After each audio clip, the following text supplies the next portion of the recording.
நம்பிக்கை என்பது அது ஒவ்வொரு மனிதருக்கும் தேவைப்படக்கூடிய ஒன்று. அந்த நம்பிக்கையின் பேரில் தான் நம்ம இரவு கண்மூடி தூங்க போகிறோம், காலையில் கண் விழிக்கிறோம். அந்த நம்பிக்கை இல்லைன்னா நம்மளால் திரும்ப எந்திரிக்கிறது சிரமமாக இருக்கும். அப்படி ஒவ்வொரு விஷயத்துக்குமே இந்த நம்பிக்கைன்றது அவ்வளவு உறுதுணையாக இருக்குது நம்மளுடைய வாழ்வில்.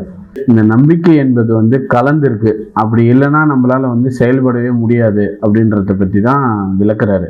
நம்பிக்கை என்பது ஒரு மனிதனை வாழ்வில் மிகப்பெரிய இடத்துக்கு கூட்டு செல்லும். அதற்கு முயற்சி, பயிற்சி இது அவசியம் தேவை.